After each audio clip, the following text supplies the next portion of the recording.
কিন্তু আপনি ওই বাচ্চাগুলোর সঙ্গে কি কথা বলবেন মহারাজ? যা সত্যি তাই, তাতে আমার বিপদের আশঙ্কা হয়তো বাড়বে মন্ত্রী মশাই, কিন্তু এই রাজ্যটা তো বেঁচে যাবে। আমি মরি ক্ষতি নেই, কিন্তু এই রাজ্যটাকে আমায় বাঁচাতেই হবে। বেশ, তবে আমি প্রহরীদের আদেশ করছি তারা যেন ওই বাচ্চাগুলোকে আপনার সামনে এনে হাজির করে।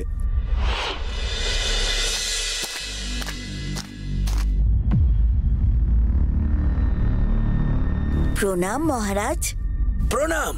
শুনলাম তোমরা নিজের ইচ্ছে ধরা দিয়েছো, কিন্তু তোমরা কি জানো এখানে তোমাদের কি কারণে ধরে আনা হয়েছে? তা জানতেই তো আমাদের এখানে আসা মহারাজ। আমরা জানতে চাই কেন প্রতিদিন আপনি শয়ে শয়ে পশু, জীব, জন্তু সহ নিরীহ মানুষদের এই প্রাসাদে ধরে আনতে বলেন। হ্যাঁ, নিরীহ পশুরা বন থেকে তাদের নিশ্চিন্তের জীবন ছেড়ে কেন আসতে বাধ্য হয় আপনার এই রাজ্যে? আপনার এই শিকারীরা আমাদের কাছে স্বীকার করেছে যে তারা আপনার আদেশেই এই সব কাজ করে। এবার আপনি যদি আমাদের সত্যি কথা না বলেন তাহলে কি করবে তোমরা? পুচকে পুচকে সব বাচ্চা ছেলে, তাদের মুখের কথা শোনো। তোমাদের এত বড় সাহস যে তোমরা আমাদের মহারাজের সামনে দাঁড়িয়ে এইভাবে কথা বলছো। মহারাজ যদি সত্যিটা আমাদের বলে দেন তাহলেই আমাদের আর এইভাবে তার সঙ্গে কথা বলতে হয় না। তবে মহারাজ যদি অন্যায় করেন তাহলে তাকেও জবাবদিহি করতে হবে বই কি। এত বড় সাহস তোদের? তোরা আমাদের মহারাজের কাছ থেকে জবাব চাস? প্রহরী, এদের বন্দি করে এক্ষুনি নিয়ে যাও। এই ভুল করেও করবেন না মন্ত্রী মশাই। আমরা ছোট হতে পারি কিন্তু দুর্বল নই। আর আমরা এখানে আমাদের রাজার ভরসাতেও আসিনি। আমরা এখানে এসেছি নিজেদের ক্ষমতার বলে। সেই ক্ষমতার কিছু নিদর্শন আপনার এই শিকারীরা ইতিমধ্যেই পেয়েছেন। ভালো চাও তো এক্ষুনি মহেশকে ছেড়ে দিয়ে এখান থেকে চলে যাও। সে তুমি যেই হও, আমরা আমাদের শিকার কিছুতেই ছাড়বো না। এই নিয়ে চল গরুটাকে।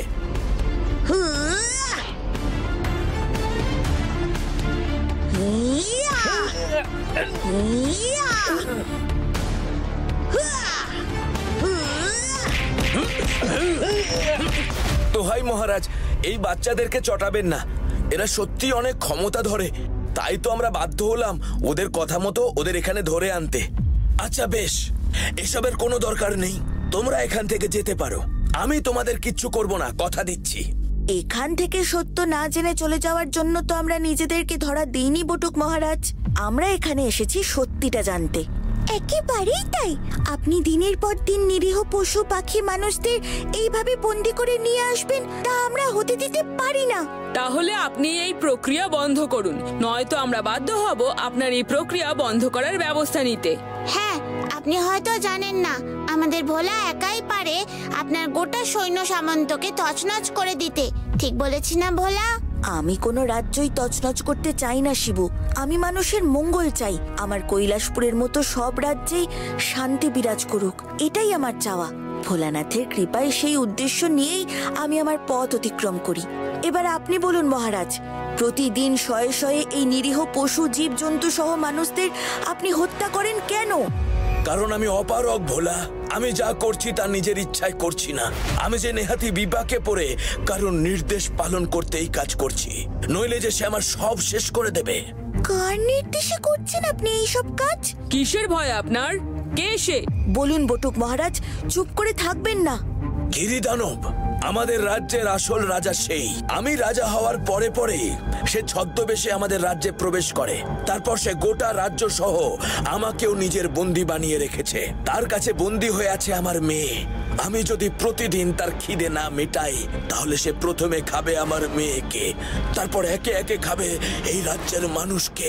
নিজের পরিবার, নিজের মেয়ে, নিজের রাজ্যকে বাঁচাতেই আমি দিনের পর দিন এতগুলো নিরীহ প্রাণীর বলি দিতে বাধ্য হচ্ছি ভোলা।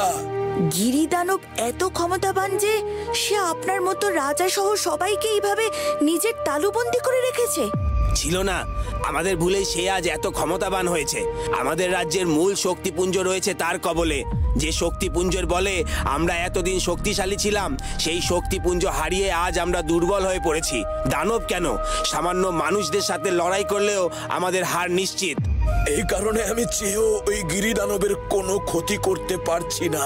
দিনের পর দিন তার খিদে বাড়ছে। প্রথমে 5টা, 10টা, 20টা পশু প্রাণীকে খাদ্য হিসেবে গ্রহণ করত সে। এখন সে শয়ে শয়ে পশু প্রাণীকে খায়।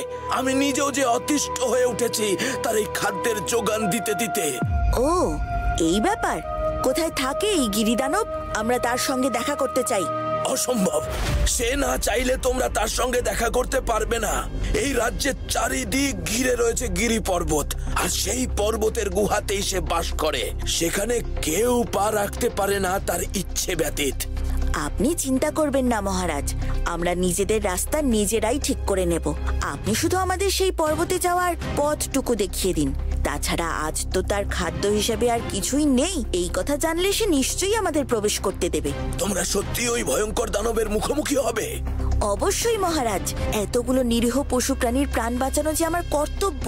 আর ভোলানাথের কৃপায় আমি যখন কোনো অন্যায় করছি না, তখন আমার বিশ্বাস স্বয়ং ভোলানাথও আমাদের সাহায্য করবেন। বেশ, তোমরা যখন চাইছো তখন আমি তোমাদের তার কাছে পাঠাবো। কিন্তু মনে রেখো, সে একাধারে ভয়ঙ্কর এবং বলশালী। তার সঙ্গে লড়াই করা আমার এই বিশাল সৈন্যদের পক্ষেও অসাধ্য। ও আপনি চিন্তা করবেন না, ভোলা থাকে যেখানে অসাধ্য সাধন হয় সেখানে। তারা কৈলাসপুর রাজ্যের বাসিন্দা। আমি চাই আপনি তাদের সবাইকে চিবিয়ে খাবেন।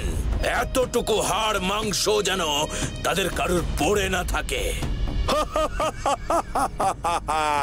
আমার খাবার হয়ে যে আসছে তার এক কণাও আমি ফেলে রাখি না। এ আবার কোন কাজের কাজ হলো? আমি তো তাদের চিবিয়ে চিবিয়ে হাড় মাংস মজ্জা সব খেয়ে নেব। তাই যেন হয়। আর তা যদি করতে পারেন, তাহলে আপনি চাইলেই আপনার সামনে এইসব জীব জন্তু পশু মানুষ প্রতিদিন হাজির করব। বেশ, তাহলে তাই হবে। এখন তুই যা, আমি তোর আনা এই খাবারগুলোকে আগে সাবার করি। এবার দেখি ভোলা, তুই নিজেই যখন এই জালে জড়িয়েছিস, এই জাল থেকে তোকে কে বাঁচায়? আজ এই গিরিদানবের খাদ্য হয়ে তোকে আর তোর ওই বন্ধুদেরকে তাদের জীবন শেষ করতে হবে।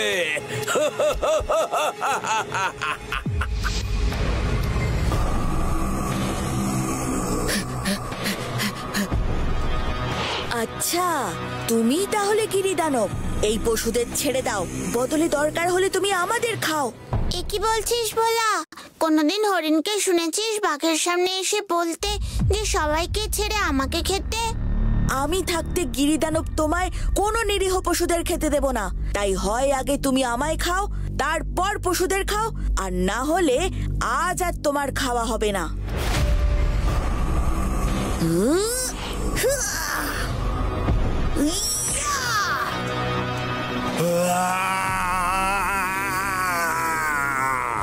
এত বড় সাহস তোর!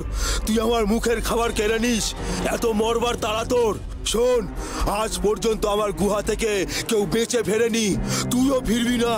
আমিও তো তাই চাই, কিন্তু তুমি যদি আমায় খেতে না পারো, তবে তোমায় বটুক মহারাজের মেয়ে